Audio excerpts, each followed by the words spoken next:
Assalamualaikum warahmatullahi wabarakatuh.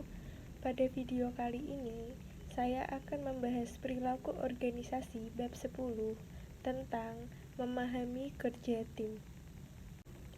Materi-materi yang akan saya bahas pada video kali ini adalah: pertama, perbedaan antara kelompok dan tim.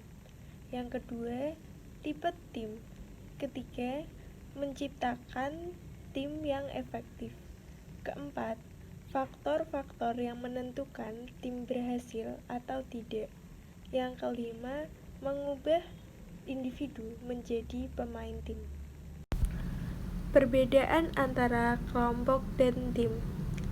Kelompok kerja atau work group adalah suatu kelompok yang berinteraksi terutama untuk berbagai informasi dan mengambil keputusan untuk membantu setiap anggota kelompok yang bekerja di dalam area tanggung jawabnya. Tim kerja atau work team adalah suatu kelompok yang memiliki upaya individu yang menghasilkan kinerja yang lebih besar daripada jumlah input individu. Tipe tim. Tipe tim ada 5. Yang pertama, tim pemecahan permasalahan atau problem solving team adalah kelompok yang terdiri atas 5 hingga 12 karyawan dari departemen yang sama yang bertemu selama beberapa jam setiap minggu untuk membahas cara-cara untuk meningkatkan kualitas efisiensi dan lingkungan kerja. Yang kedua, tim kerja yang dikelola sendiri atau self-managed work team adalah kelompok-kelompok yang terdiri atas 10 hingga 15 orang yang memerlukan tanggung jawab dari supervisor mereka sebelumnya. Yang ketiga, tim fungsional silang atau cross-functional teams adalah para karyawan dari level hierarki yang kira-kira sama, tetapi dari area kerja yang berbeda, yang datang bersama-sama untuk menyelesaikan suatu tugas.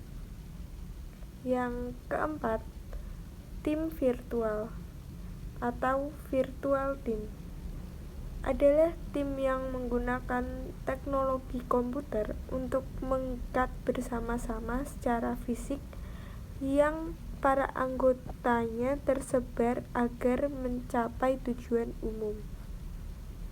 Yang kelima, sistem multi-tim atau multi-team system adalah suatu pengumpulan 2 atau lebih tim yang saling bergantung yang berbagi tujuan dari atasan.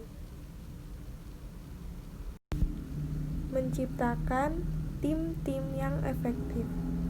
Kita dapat mengatur komponen utama dari tim yang efektif ke dalam 3 kategori umum. Pertama adalah sumber daya dan pengaruh kontekstual lainnya yang membuat tim menjadi efektif. Kedua, terkait dengan komposisi dan tim. Terakhir, variabel proses adalah peristiwa di dalam tim yang mempengaruhi efektivitas. Apa yang dimaksud dengan efektivitas dalam model ini? Hal ini telah termasuk dalam ukuran objektif dari produktivitas tim, peringkat manajer atas kinerja tim, dan ukuran kepuasan anggota secara menyeluruh. Faktor-faktor yang menentukan apakah tim dapat berhasil atau tidak. Faktor konteks. 4 faktor kontekstual yang secara signifikan sangat terkait dengan kinerja tim adalah sumber daya yang memadai, kepemimpinan yang efektif, iklim kepercayaan, serta evaluasi kerja dan sistem pemberian imbalan yang mencerminkan kontribusi tim. Faktor komposisi tim. Kategori komposisi tim meliputi variabel-variabel yang terkait dengan bagaimana seharusnya tim menempatkan para staf. Faktor komposisi tim yaitu kemampuan dan kepribadian dari para anggota tim, alokasi peran, ukuran tim, dan keinginan para anggota atas kerja tim. Faktor proses tim. Proses tim meliputi variabel proses seperti komitmen anggota pada tujuan umum, menetapkan tujuan tim secara spesifik, keberhasilan tim, level konflik yang dikelola, dan meminimalkan kemalasan sosial. Mengubah individu menjadi pemain tim. Dalam mengubah individu menjadi pemain tim, ada 3 langkah. Yang pertama, pemilihan atau merekrut para pemain tim. Ketika merekrut para anggota tim, pastikan bahwa para kandidat dapat memengaruhi peranan tim mereka, sejalan dengan persyaratan teknis.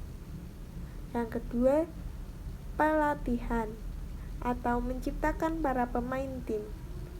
Para ahli penelitian melakukan latihan yang memungkinkan para pekerja untuk mengalami kepuasan yang diberikan melalui kerja tim. Seminar membantu para pekerja untuk meningkatkan keterampilan pemecahan permasalahan, komunikasi negosiasi, manajemen konflik, dan pelatihan. 3. Pemberian imbalan atau menyediakan insentif agar menjadi seorang pemain tim yang baik. Promosi, kenaikan gaji, dan bentuk penghargaan lainnya harus diberikan kepada para individu yang telah bekerja dengan efektif sebagai para anggota tim. Sekian yang bisa saya sampaikan. Jika ada kurang atau kesalahan kata, mohon dimaafkan. Wassalamualaikum warahmatullahi wabarakatuh.